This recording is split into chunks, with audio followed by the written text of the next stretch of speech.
DayZ Epoch was one of the most revolutionary DayZ mods. It brought base building, a major feature that shaped DayZ mod to where it is today. Back when Epoch first came out, I played on a BMRF server. It was first person only, it had no safe zones, and all the bases were raidable. Epoch was such a good mod, in fact, that it attracted new players to the DayZ mod who had never played it before. Hundreds of servers sprung up to attract the new players, and now every server has zombies that can only walk. Enough guns for an army in every single building, and indestructible bases that you can't raid. So today, I'm setting off to change that, to bring back hardcore DayZ Epoch and the difficulty it used to have. I've been talking with Mist, as well as the developers of Narrow-Minded Gaming, to bring a server called Bolt Action Hardcore. Enjoy the server preview.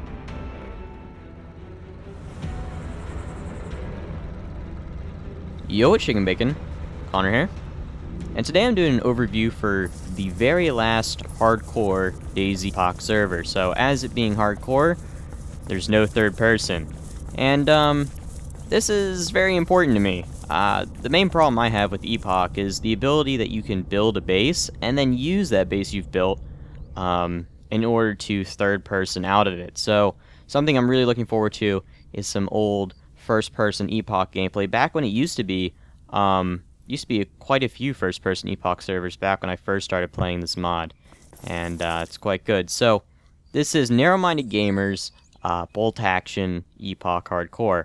So a lot of the overpowered weapons, like semi-automatic sniper rifles that were really overpowered, those have been removed completely, and it's been replaced with a lot more balanced weapons, things like that. So you might notice I'm here at Belota Airfield, and there's quite a few barracks. So you might say, oh, it's not hardcore, there's a bunch of loot everywhere. But if we head in actually into one of these barracks, you'll notice that a lot of the loot is, I want to say, because it's Russia, they've taken out all the NATO-type weapons from these barracks. So you see here, an SA-58. You're not going to find a DMR and an M16 and God knows what else in the barracks here in Belota. You're not going to find anything too great. I found this AK and an SA-58 in there. The server is not out yet. It should be relatively soon. In the meantime, it is just quite a few bugs still remaining. Like, for instance, here, there is a pole in the way of the barracks. So there's a couple of things left to fix on the server before it's released, but I've been working with the developers a little bit to work on balancing and making sure that it's the best experience possible. So you'll notice that when I walk around, my footsteps are nice and crunchy, and if you heard me shoot earlier, the gunshot sounds are nice and loud. Because it has the JSRS sound mod, which a lot of people might know from things like Wasteland, where JSRS was very popular. So, along with the custom buildings, I'm going to go ahead and teleport over to the town of Electro over here. And we're over in Electro. This is actually one of my favorite examples of the custom buildings. So, they have the typical fire station area here. Not much has changed, but what they've done is they added a little bit of debris in the streets, and this small industrial area here. And I like the way it's done. Quite a few of the corners fit in perfectly into the map. Not too many clipping errors, nothing sticking out. It meshes quite well with the terrain and things like that. So if you come over here, another thing they've added to Electro is just a couple of apartments and nothing else. So there's not 20 barracks in Electro or anything like that. Just a couple more lootable buildings in order to make things a little bit better.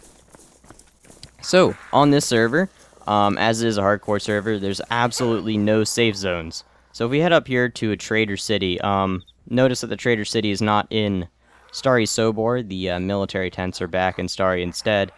And they've moved Trader Cities to places like Sosnavi, and, let me check what the other one is, Gaglovo, Klen, and Bash. So there's 4 Trader Cities.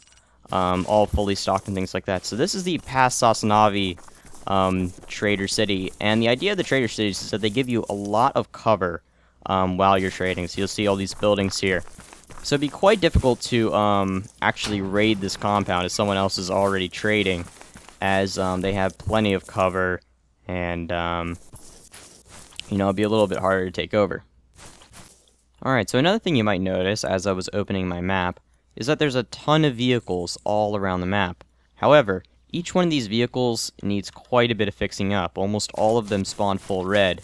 This one spawned missing one wheel. So, a lot of the vehicles spawn like this, missing 1 or 2 wheels and needing a little bit of fixing up in order to get going. This one, in fact, is actually really bad off, and it is full red. So, plenty of vehicles all around the map, but you do actually have to put in some effort if you want a vehicle in order to fix it up. So, there's a lot of things I absolutely love on this server, and it should be extremely fun. So the bases on this server, as you might have guessed, being a hardcore server and such, none of the bases on here are indestructible. Everything can be broken into and raided, well, apart from safes, I think that is. But yeah, so quite a bit has been changed, and there's a lot of custom things. Even on the airfield here, there's a C-130 crash, and you know, quite a few custom buildings that really add to the atmosphere. Alright, so another cool feature is the roaming traders on the map. So if you see up here, there is the wholesaler, and over here where I am, there is the general building trader. These spawn randomly around the map each restart, and they're just a regular trader, as you would see here. And the plan is that they will not appear on the map, so you can randomly fly around in a helicopter, in a vehicle, or just walking through the forest. You can stumble upon a trader and be a lot safer than, say, going to, oh, I don't know, Trader City Bash over here, where, you know, you might get completely camped out and there could be someone up in the trees, or going to Trader City Glovo and there could be someone, you know, waiting outside here by the crates for you. So, there's a lot of incentive to actually seek out and find those random traders that spawn around the map rather than coming somewhere here like Glovo, because you know, it's definitely a really highly contested area, and you can go in all of these rooms here and definitely provide some definite fire down to anyone trying to come up to the Glovo trader. A lot of custom work has been done on this map, as you can see. All the buildings are very, very well placed. I think this is probably the #1 feature about the server, is that every single one of these custom buildings is really well done.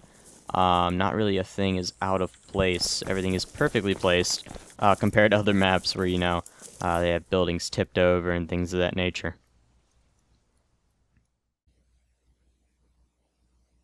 Alright, so that's just about everything I have to show you guys today. I will keep you updated on any improvements or changes made to the server. There's quite a few more things I could show, but I don't want the video to be an hour and a half long. But do hope you guys enjoyed, and peace out.